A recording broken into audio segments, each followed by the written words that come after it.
కథాభారతి శ్రోతలకు సుస్వాగతం. ఈనాటి కథ సాహిత్య అకాడమీ పురస్కారం పొందిన ఉర్దూ కథానికలు గుల్జార్ కథలు. అనువాదం డాక్టర్ సి మృణాలిని గారు. ఈ గుల్జార్ ఉర్దూ కథలలోని ఒక కథ సీమ. తను దేనికోసమో పర్సు తీసినప్పుడు తన మాజీ ఇల్లు, అదే సుధీర్ ఇంటి తాళాలు బయటపడడం ఆ రోజు ఉదయం అది మూడోసారి. తను సుధీర్ ఇల్లు వదిలి ఏడాది పైనే అయింది. అయినా ఎప్పుడూ తన హ్యాండ్ బ్యాగ్లో ఆ ఇంటి తాళం చేతికి తగిలినా టాక్సీ డ్రైవర్తో అటు కాదు ఇటు వెళ్ళు, నేనిప్పుడే నా భర్తని మార్చేశాను అని చెప్పాలనిపించేది. నిజంగానే తను రోడ్డు మీద టాక్సీని మార్చినట్టు చాలా మామూలుగా భర్తని మార్చేసింది. సుధీర్ని వదిలి ఏడాది గడిచినా ఇంకా వదిలినట్టు అనిపించడం లేదు. టీకే తనను ఎంతో ప్రేమిస్తాడు. పైగా ఎప్పుడూ ఎంతో కలుపుగోలుగా ఉత్సాహంగా ఉంటాడు. రోజూ ఏదో కొత్తదనంతో తనను మెప్పిస్తుంటాడు. ఒకరోజు సాయంత్రం ఇంటికి కొత్త కారులో వచ్చి, పద, నీకు డ్రైవింగ్ నేర్పుతాను. నాకు డ్రైవర్ని పెట్టుకోవడం ఇష్టం లేదు. నువ్వు ట్యాక్సీల్లో వెళ్ళటం అంతకంటే ఇష్టం లేదు. ఈవేళటి నుంచి నీ కారు నీదే, నా కారు నాదే. కానీ ఆ తర్వాత కూడా ఆమె ట్యాక్సీలోనే వెళ్ళింది. కారు డ్రైవ్ చేసినప్పుడల్లా దేనికో ఓ దానికి కొట్టేసేది. డ్రైవింగ్కి ఆమెకి పడేది కాదు. వాళ్ళిద్దరూ పెళ్లి చేసుకోవడానికి కొన్ని రోజుల ముందు ఆమె తనకు సముద్రమంటే ఎంత ఇష్టమో టీకేకి చెప్పింది. అంతే, అతను వెంటనే సముద్రం ఒడ్డున ఒక భవనాన్ని కొనేశాడు. ఆమెను కారులో కూర్చోబెట్టి తీసుకువెళ్తూ, పద, నీకోటి చూపిస్తాను అన్నాడు. ఆ ఇంటి వద్దకు వెళ్ళగానే, ఇది మన వివాహం సందర్భంగా నీకు నా కానుక. టీకేతో జీవితం ఎప్పుడూ అనూహ్యంగా హడావిడిగా ఉంటుంది. కానీ సుధీర్తో జీవితం తనని భూమి మీదకి లాగేలా ఉంటుంది. అక్కడ ఎప్పుడూ క్రమశిక్షణ, నిబద్ధతే.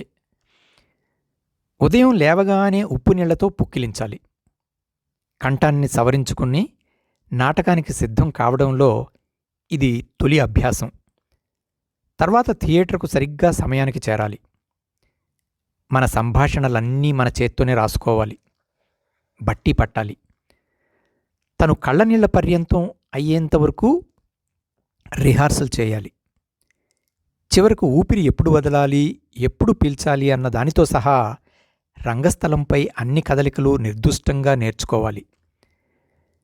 నటులందరూ వేదికపై వస్తువుల్లాగే తయారయ్యేవాళ్లు. అయినా సరే ఎవరికీ సుధీర్ను ఎదిరించే సాహసం ఉండేది కాదు. మెథడ్ యాక్టింగ్లోని సులువులన్నీ నటులకు అతను నేర్పేవాడు. అయినా నటించేటప్పుడు మాత్రం అంతా సహజంగా, స్వచ్ఛందంగా ఉన్నట్టు వచ్చేది. అదే ఆశ్చర్యం. అతని నాటకాల చివరి దృశ్యంలో అనివార్యంగా ప్రేక్షకులు లేచి నించుని కరతాళ ధ్వనులు చేసేవారు. అయినా సరే ఆమెకు మాత్రం నాటకాలంటే విసుగనిపించేది. తనేదో హెడ్ మాస్టర్ని పెళ్లి చేసుకున్నట్లు, ఇంటికి బదులు తరగతి గదిలో నివసిస్తున్నట్టు భావించేది. ఒకరోజు సరదాగా అడిగింది, నేను జుట్టు కత్తిరించుకోనా? తన పొడవాటి కుర్లను ముందుకు వేసి చూపిస్తూ. సుధీర్ ప్రశాంతంగా చిరునవ్వు నవ్వి, జుట్టు కత్తిరించుకుంటే అదాలత్ జారీ హైలో లీలా బినారే పాత్ర, ఆధే అధూరేలో పాత్ర ఎలా నటిస్తావు అన్నాడు. తనకు విసిగేసింది. నువ్వెప్పుడూ నీ పాత్ర లాగానే నన్ను చూస్తావు. ఎప్పుడైనా నన్ను నాలా చూసావా? సుధీర్ నవ్వేయబోయాడు. కానీ తను మాత్రం వదల్లేదు. నాకు తెలుసు, నిన్నెవరైనా నాటకరంగాన్నో లేక నన్నో ఎంచుకోమంటే ఖచ్చితంగా నాటకరంగాన్నే ఎంచుకుంటావు. నీ జీవితంలో నా స్థానం ఎప్పటికీ ద్వితీయమే. అది నాకెంతమాత్రం ఇష్టం లేదు. సుధీర్ ఎప్పటిలాగే నవ్వేసి ఆమె గడ్డం స్పృశించి అన్నాడు, నా ప్రియమైన సీమా, నేను నా గురించి కూడా ఈ ప్రశ్న వేసుకున్నా. ముందు థియేటర్ ఎంచుకుంటాను, తర్వాత నిన్ను, ఆ తర్వాతే నేను వస్తాను. దీనికి తనేం సమాధానం చెప్పలేదు, కానీ అతని జవాబు తనకేమాత్రం నచ్చలేదు. సుధీర్ ప్రేమను గురించి, నిబద్ధతను గురించి తనకు అనుమానం ఎప్పుడూ లేదు, కానీ అతను అనే మాటలు కూడా అతని నాటక సంభాషణల్లాంటివే అనిపిస్తూ ఉంటుంది. ఎందుకంటే అతనెప్పుడూ కోపగించుకోడు, గొంతు పెంచి మాట్లాడడు. అతని వ్యక్తిగత జీవితంలో ఎగుడు దిగుళ్ళు ఉండవు. నాటకంలో, రంగస్థలంపైన అంత భావోద్వేగాన్ని, నాటకీయతను పండించే ఆ మనిషి నిజ జీవితంలో అంత బోరు ఎలా కొట్టిస్తాడో తనకు అర్థం కాదు. రంగు రుచి లేనివాడు. అతనికి నాటకరంగం తప్ప మరేమీ కనిపించదు. ఒకే ఒకసారి తనకు సంతానం కావాలని అన్నాడు. కానీ తను వెంటనే నాకు గర్భం ధరించడమంటే భయం అని చెప్పి తిరస్కరించింది. అలాగైతే నేను గర్భం దాలుస్తాలే అని నవ్వాడు. ఆ తర్వాత ఒకరోజు, బహుశా తను జుట్టు కత్తిరించుకుంటానన్న రోజున కాబోలు, నీ సమస్య ఏమిటో నీకు తెలుసా? నీకు ఎవరికైనా చెంది ఉండాలంటే భయం. నీ కాళ్లకు సంకెళ్లను భరించలేవు. దీర్ఘకాలం దేనికైనా బద్దురాలై ఉండటం ఇష్టం లేదు. అన్ని దారులు ఎప్పుడూ తెరుచుకుని ఉంటే నీకిష్టం వచ్చినప్పుడు ఇష్టం వచ్చినట్టు దారులు మార్చేద్దామని చూస్తావు. గుర్తుందా, మనం మొదటిసారి కలుసుకున్నప్పుడు నువ్వు చిత్రకళ నేర్చుకుంటున్నావు. దాన్ని కాస్త ఆపేసి పండిట్ గిరిప్రసాద్ దగ్గర సంగీతం నేర్చుకోవడానికి వెళ్ళావు. ఆ తర్వాత నీ తాన్పురా చెదలు పట్టిపోయింది. కానీ హఠాత్తుగా అంటున్నది ఆపి ఆమె వెనక నుంచుని అన్నాడు, ఏమిటి చేస్తున్నావు?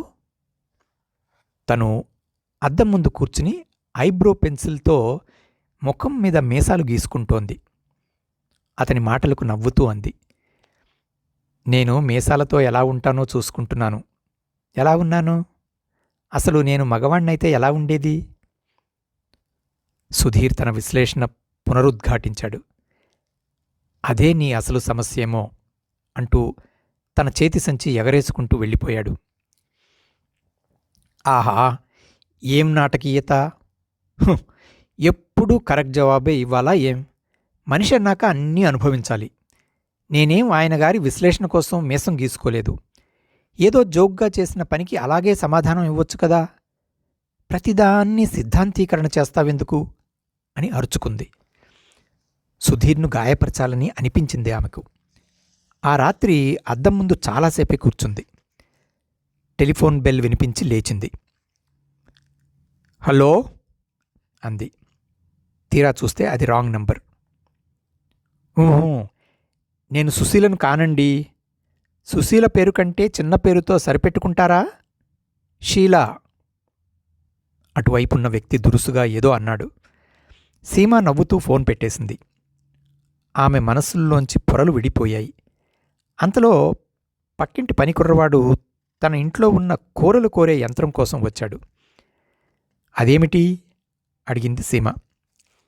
దీనితో కూరగాయలను కోరుతారు. నువ్వు దీనితో ఏం చేస్తావు? కూరలు కోరుతాను. అతని జవాబుకు ఇందాకటి ఫోన్లో ఆయన తిట్టిన తిట్టును ఈ అబ్బాయి మీద ప్రయోగించాలనిపించింది. కానీ ఆపుకుంది. తర్వాత బట్టలన్నీ మంచం మీద విసిరేసి స్నానానికి వెళ్ళింది. ఆ మరుసటి రోజు నాటకం రిహార్సల్లో ఆమెకు తిట్లు పడ్డాయి. స్క్రిప్టు ఫైలు నుంచి 3 పేజీలు కనిపించలేదు. ఎక్కడ పోయాయి? నాకేం తెలీదు. నీకు తెలియకపోతే ఎవరికి తెలుస్తుంది? నాకు తెలీదన్నాను. సుధీర్ కంఠం బంతిలాగా ఎగిరెగిరిపడింది. నీకు తెలియపోతే ఎవరికి తెలుస్తుంది? నీకా నాకా తెలియాల్సింది? స్క్రిప్ట్ ఆమె చేతులకి బలవంతంగా తోస్తూ అన్నాడు. ఇది నీ ఇల్లు కాదు, థియేటర్. నువ్వు ఇంటిని వెచ్చాలు లేకుండా నడపగలవేమో గాని థియేటర్ని మాత్రం స్క్రిప్ట్ లేకుండా నడపలేం. తను ఆ రోజు థియేటర్ నుంచి ఒక్కతే నేరుగా సినిమాకు వెళ్ళింది. తనతో పాటు రుక్సానాను తీసుకువెళ్దాం అనుకుంది. కానీ ఆ అమ్మాయి ప్రవర్తన మరీ చిన్నపిల్లలా ఉంటుంది. పైగా ఎప్పుడూ సుధీర్ని మెప్పించడానికి ప్రయత్నిస్తూ ఉంటుంది. ఫరూక్ని పిలుద్దామనుకుంది కానీ ఏదో పనిమీద సుధీర్ అతన్ని బయటకు పంపాడు. చివరికి సెకండ్ షోకు తనొక్కతే వెళ్ళింది. తిరిగి ఇంటికి వచ్చేటప్పటికి సుధీర్ ఉంటాడన్న ఆశ ఆమెకు లేదు. తామిద్దరికీ ఎవరికి వారికి తాళాలుండటం మంచిదే అయింది. లోపలికి వెళ్ళి చూసేసరికి టేబుల్ మీద చైనీస్ ఫుడ్ ప్యాకెట్లు పడి ఉన్నాయి. సుధీర్ తినలేదన్నమాట. లోపల గదిలో గులామలీ గజల్ టేపు వినిపిస్తోంది. అది వింటూ సుధీర్ నిద్రపోయినట్టున్నాడు. టేబుల్ మీద ఉన్న ఆహారం పొట్లాలను ఫ్రిడ్జ్లో పెట్టింది. స్క్రిప్ట్ ఫైల్ను గూట్లో పెట్టింది. టేప్ రికార్డర్ ఆఫ్ చేసింది. లైట్ ఆర్పేసింది. బాల్కనీలోకి వెళ్ళి కాసేపు ఆ చల్లగాలిని ఆస్వాదిస్తూ నేల మీద పడుకుంది. దూరం నుంచి సముద్రం హోరు వినిపిస్తోంది. అప్పటికి దాదాపు 2 నెలలైంది వంటింట్లోని కుళాయి కారడం ప్రారంభించి. రాత్రింబగళ్ళు టప్ టప్ అని నీటి చుక్కల సవడి వినిపిస్తూనే ఉంది. సుధీర్ తను ఈ విషయం మాట్లాడుకున్నారు గాని ఇద్దరూ ప్లంబర్ని పిలవలేదు. అసలు భర్తన్నవాడికి మేకులు కొట్టడం, ఫ్యూజ్ వేయడం, బల్బులు పెట్టడం, మందు సీసాల మూతలు తీయడం, కార్కులు తెరవడం వంటి కొన్ని ప్రాథమిక విద్యలు వచ్చి తీరాలని ఆమె అనుకుంటుంది. భార్యలకు వంట చేయడం, గుండీలు కుట్టడం వచ్చి ఉండాలని భర్తలో అనుకున్నట్టే ఏ రోజో ఒకరోజు తను ఇంటికి వచ్చేసరికి సుధీర్ ఈ కుళాయి బాగుచేసి ఉంటాడని ఆశించింది. కానీ అలా జరగలేదు. ఒకరోజు తనే ఆ పని చేయబోయేసరికి వంటిల్లంతా నీళ్ల ప్రవాహం. ఇంట్లో వాషర్ లేదు. సుధీర్ కుళాయికి గుడ్డ కట్టి ఆ ప్రవాహం ఆపుదామని చూశాడు. సీమ కూడా అతనికి సాయం చేద్దామని వచ్చింది కానీ ఆ ప్రవాహంలో మునిగిపోయింది. ఒళ్ళంతా తడిసిపోయింది. కుళాయిని వదిలేస్తే నీళ్లు పైకప్పు దాకా ఎగిసేలా ఉంది. ఇద్దరూ అలా తంటాలు పడుతుండగా సుధీర్ చిన్నప్పటి కాలేజీ స్నేహితుడు టీకే హఠాత్తుగా ఇంట్లోకి వచ్చాడు. అతను ఎప్పుడూ సరదాగా, చనువుగా, చక్కని హాస్యంతో మాట్లాడుతూ ఉంటాడు. అంతేకాదు చక్కటి ప్లంబర్నని కూడా నిరూపించుకున్నాడు. అతను కూడా తడిసిపోయాడు కానీ సరిగ్గా 2 నిమిషాల్లో కుళాయిని బాగుచేసేశాడు. ఆ రాత్రి భోజనానికి టీకేని పిలిచిన విషయం సుధీర్ మర్చిపోయాడు. అది తెలిసి సీమ బాగా చికాకు పడింది. టీకే మాత్రం చాలా హాయిగా, స్నేహంగా ఉన్నాడు.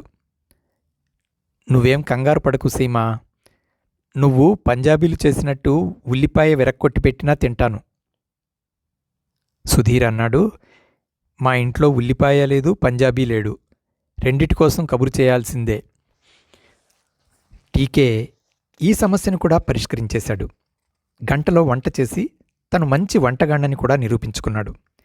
సీమ అతన్ని మీకింకా ఏమేం వచ్చు అని అడిగింది. నాకు పాడ్డం రాదు గాని ట్రాన్సిస్టర్ పెట్టడం వచ్చు అన్నాడు. సుధీర్ దుస్తులు వేసుకున్న టీకే సుధీర్కి మరో రూపంలా ఉన్నాడు. ఆ సాయంత్రం చాలా హాయిగా, ఆనందంగా, హాస్యోక్తులతో గడిచింది. తను అంతకుముందు ఎప్పుడూ అంతలా నవ్వడం గుర్తులేదు సీమకు. తర్వాత సుధీర్తో అంది, అతను ఎంత ప్రసన్నంగా, చనువుగా ఉన్నాడు కదూ. నీతో ఎవ్వరూ ఇంత సరదాగా మాట్లాడడం నేను చూడలేదు. థియేటర్లో అందరూ నీకంటే తక్కువ వాళ్ళులాగే ప్రవర్తిస్తారు. సుధీర్ తను చదువుతున్న పుస్తకంలోంచి తలెత్తి చూశాడు. సీమ మందహాసం చేసి చివరకు నేను కూడా అని అటు తిరిగి పడుకుంది. తర్వాత టీకే సుధీర్ దుస్తులు ఇవ్వటానికి వచ్చినప్పుడు వాళ్ళిద్దరినీ తన ఇంటికి ఆహ్వానించాడు. సుధీర్ తన కొత్త నాటకం ఆధే అధూరే ప్రదర్శన ఏర్పాట్లతో బిజీగా ఉన్నాడు. సీమతో అన్నాడు, నువ్వు నేరుగా అతని ఇంటికి వెళ్ళిపో, నేను థియేటర్ నుంచి వస్తాను. తను టీకేకి చీర్స్ చెప్పి షాంపెయిన్ మొదలుపెట్టే సమయానికి వచ్చాడు సుధీర్. ఆ రోజు కూడా టీకే చాలా నవ్వించాడు తనని. సుధీర్ ఆలస్యంగా రావడంతో టీకే నవ్వుతూ అన్నాడు, సుధీర్, నువ్వు మీ ఆవిడ్ని జాగ్రత్తగా చూసుకోవాలి సుమా, లేకపోతే ఆమె ఎక్కడికైనా పారిపోగలదు. ఆమె నన్ను కూడా తీసుకువెళ్ళినంతకాలం ఎక్కడికి పారిపోయినా పర్వాలేదు అన్నాడు సుధీర్. అలా వాళ్ళు జోక్ చేసుకున్నప్పటికీ చివరికి అదే నిజమైంది. ఒకరోజు ఆధే అధూరే నాటకం రిహార్సల్ మధ్యలోనే లేచి వెళ్ళిపోయింది సీమ. ఇదివరకట్లాగే అందరి ముందు వాళ్ళిద్దరి మధ్య గొడవ జరిగింది. సుధీర్ నాటకంలోని కొన్ని వాక్యాలు చదువుతున్నాడు.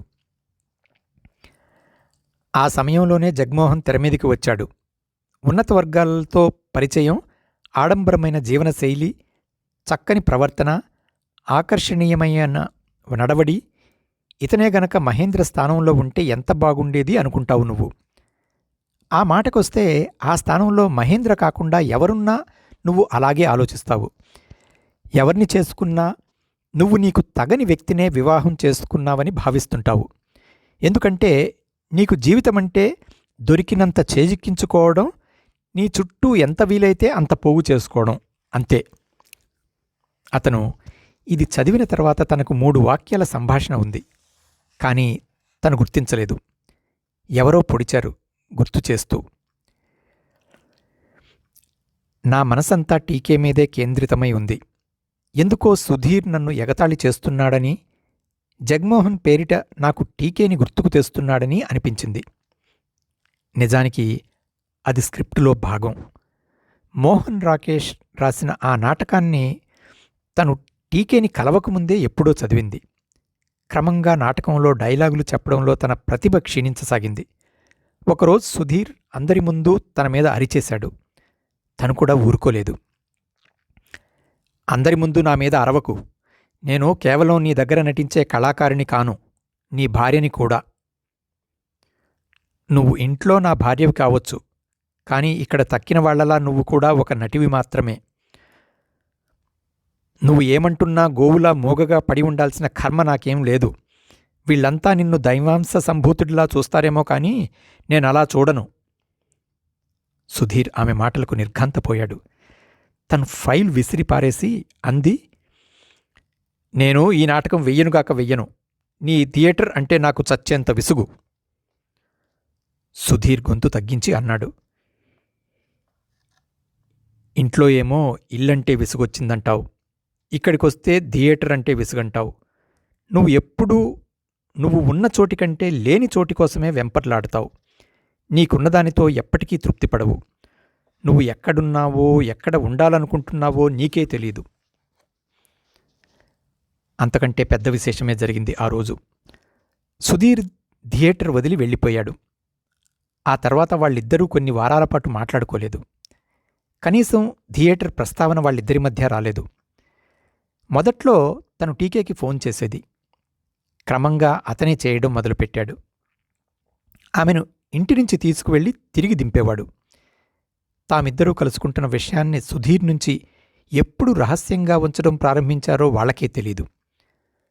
సుధీర్ స్వభావత అనుమానపు మనిషి కాదు. కానీ తనని టీకే కౌగిలిలో చూస్తే ఏమంటాడో, టీకే ఇంటి నుంచి తను బయటకు రావడం చూస్తే ఏమీ అడగకుండా ఉంటాడా? సుధీర్ తనని నిలదీస్తే తను నిజంగానే బాధపడుతుంది. నన్ను అనుమానిస్తున్నావా అని అడుగుతుంది. ఏమీ అడక్కపోతేనూ చాలా బాధపడుతుంది. నేనేం చేసినా నీకు పట్టదన్నమాట అని అడుగుతుంది. ఆ రోజు తను ఇంటి తాళం తీస్తుండగా టీకే తన నడుము చుట్టూ చెయ్యేసి లోపలికి తీసుకువెళ్ళాడు. ఎదురుగా సుధీర్. ఇద్దరూ నిశ్చేష్టులయ్యారు. సుధీర్ ముఖంలో ఏ భావమూ లేదు. టీకే మామూలుగా మాట్లాడ్డానికి శతవిధాలా ప్రయత్నం చేశాడు. ఈ మధ్య ఏం నాటకం వేస్తున్నావు అని అడిగాడు. ఈ మధ్య నేను వ్యక్తిగత నాటకంలో ఇరుక్కుపోయానులే అన్నాడు సుధీర్. అంటే అంటే కూర్చో సీమా. సీమకు కంగారుగా ఉంది. సుధీర్ తిరిగి అన్నాడు, నిజం చెప్పాలంటే అది మరొకరి నాటకం. నేనే ఏ కారణం లేకుండా అందులో ఇరుక్కుపోయాను. అంటే అంటే మా థియేటర్లో ముఖర్జీ అని ఒకరున్నారు. ముఖర్జీనా? అతనెవరు? సీమ అడిగింది. నీకు అతను గుర్తులేడేమోలే. అతనిలో గుర్తుపెట్టుకోదగ్గ విషయమేమీ లేదనుకో. అతని గురించి ఎవరికైనా గుర్తుండేది ఒక్కటే, అతని అందమైన భార్య. ఆవిడ అందమైందే కాదు, చాలా ప్రతిభావంతురాలు కూడా. ఇంతకు ఏం జరిగిందంటే ఆమెను ఒకరు ప్రేమించారు. మరో రకంగా చెప్పాలంటే ఆమె అతన్ని ప్రేమించింది. టీకే, సీమ చూపులు కలుసుకున్నాయి. సుధీర్ ఏదో నాటక సన్నివేశం వివరిస్తున్నట్టు చెప్పుకుపోతున్నాడు. ప్రేమ చాలా దరిద్రమైంది. ఎంతో నిబ్బరం ఉన్న మనుషుల కాళ్లను పట్టి లాగేస్తుంది. పైగా అదే జీవితంలో అన్నిటికంటే ముఖ్యమైందనే భ్రమ కల్పిస్తుంది. మిగిలినవి అంటే కళ, ప్రతిభ లాంటివి అప్రధానమైనవని మనిషి అనుకుంటాడు. అవి ఉంటే మంచిదే కానీ అవి లేకపోయినా పర్వాలేదన్న భ్రమ కల్పిస్తుంది. మళ్లీ సిద్ధాంతీకరణ, విశ్లేషణ. సీమ అతని మాటల్లో కలుగు చేసుకుంది. ఇంతకు ముఖర్జీ గారి సమస్య ఏమిటి? ఆయన సమస్య ఏమిటంటే వీళ్ళిద్దరి ప్రేమాయణం గురించి ఆయనకు తెలిసింది. దాని గురించి ఏం చెయ్యాలో తెలియడం లేదు. మౌనంగా ఏమీ తెలియనట్టు ఉంటే కొంతకాలానికి అంతా సద్దుమణుగుతుందని ఊరుకోవాలా, లేక భార్యను వదిలేయాలా, ఆమెను ఇంటి నుంచి తరమగొట్టాలా, ఏం చెయ్యాలి? ఈ మాటలంటున్నప్పుడు సుధీర్ కంఠం క్రమంగా బొంగురుగా అయింది. టీకేకి, సీమాకు అంతా అర్థమైంది. టీకే వెళ్లడానికని లేచాడు. సుధీర్ కఠిన స్వరంతో వారించాడు. కూర్చో. టీకే, నువ్వేం చిన్నపిల్లవాడివి కావు. నేనేం చెబుతున్నానో నీకు అర్థమయ్యే ఉంటుంది. ఒక మాట విను. ఈ లోకంలో చట్టరీత్యా భర్త, భార్య అంటూ ఎవరూ ఉండరు. ఇవన్నీ మన అనుబంధాలపై బలవంతంగా రుద్దిన స్టాంపులు. వీటితో రేషన్ కార్డులు తయారు చేసుకోవచ్చు గాని అనుబంధాలను రూపొందించుకోలేం. సీమ మొదటిసారి సుధీర్ కంఠంలో ఆగ్రహం, నిస్పృహ గమనించింది. అయినా ఓర్పుగానే అన్నాడు. ఈ రోజు వరకు జరగాల్సిన దాన్ని ఎవరూ ఎప్పుడూ ఆపలేకపోయారు. నువ్వు కూడా ఆపలేవు. ఈ క్యాన్సర్ వ్యాధితో నేను జీవించదలుచుకోలేదు. మీరిద్దరూ ఊరికే సరదాగా కాకుండా నిజంగా పరస్పరం ప్రేమ కలిగి ఉంటే తక్షణమే ఇక్కడి నుంచి బయటకు కదలండి. పొండి. సుధీర్ ఏడ్చేశాడు. అతన్ని తన చేతుల్లోకి తీసుకోవాలని తాతాహలాడింది సీమ మనసు. కాని అదే సమయంలో ఫోన్ మోగింది. కోపంలో సుధీర్ ఫోన్ని గిరవాటేశాడు. అందులోంచి హలో, హలో అని వినిపిస్తూ ఉంది. సుధీర్ ముందుకు వెళ్ళి తలుపు తెరిచి నించున్నాడు. వీళ్ళిద్దరూ వెళ్లటానికి బొంగురు గొంతుతో అన్నాడు. మీ నిర్ణయం ఇప్పుడు కావాలి నాకు, ఈ క్షణమే. టీకేను వివాహం చేసుకోగానే సీమ జుట్టు కత్తిరించుకుంది. అంటే లీలా బీనారేగా, సావిత్రిగా పనికి వచ్చే జుట్టును పూర్తిగా వదిలించేసుకుంది. థియేటర్ను పూర్తిగా మర్చిపోవాలనుకుంది గాని సుధీర్ని మర్చిపోలేకపోయింది.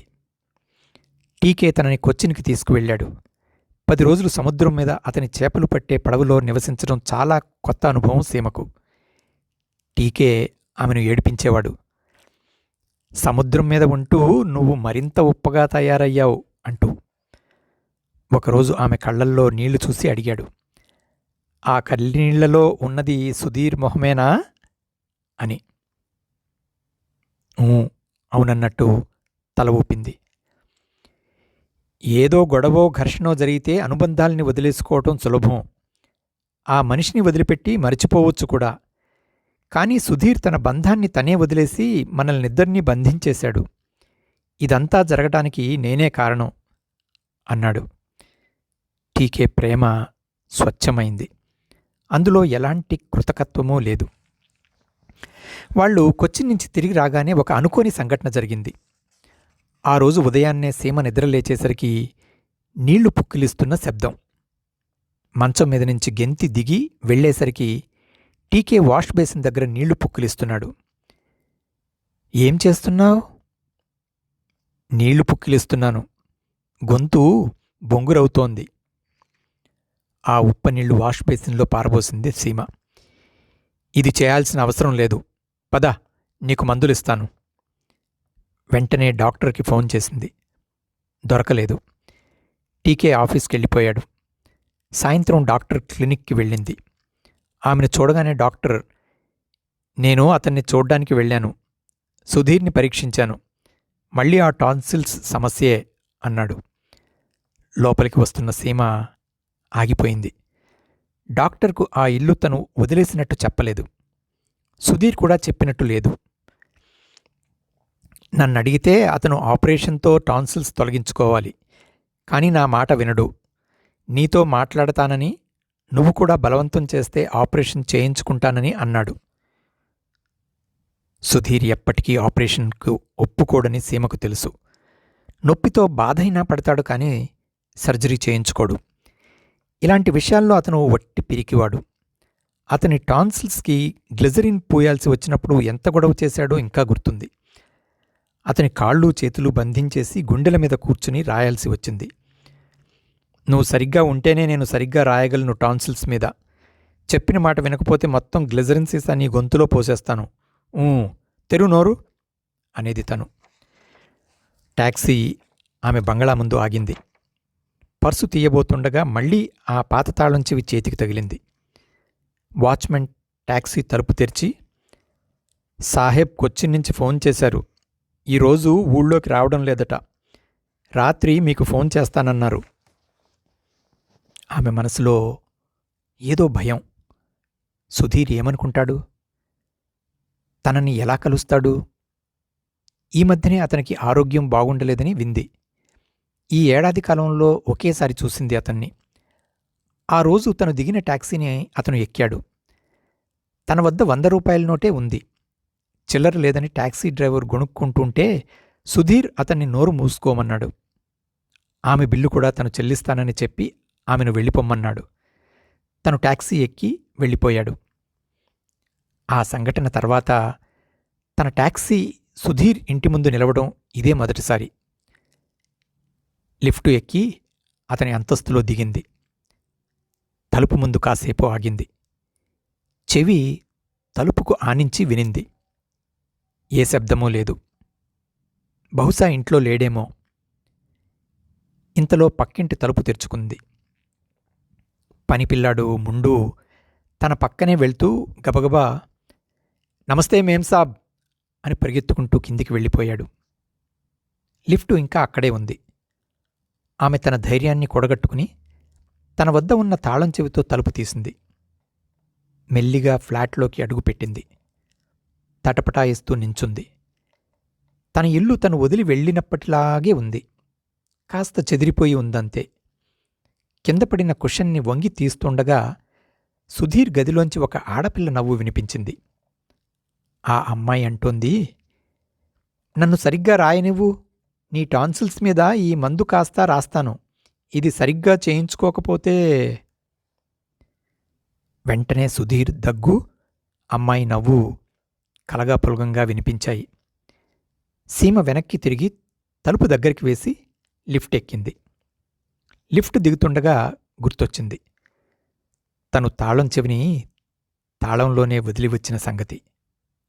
అమ్మయ్యా, అది చేరాల్సిన చోటుకే చేరింది. మంచిదే. ఇక నుంచి తను పర్సు తెరిచినప్పుడల్లా చేతికి తగలదు. అదండి ఈనాటి కథ.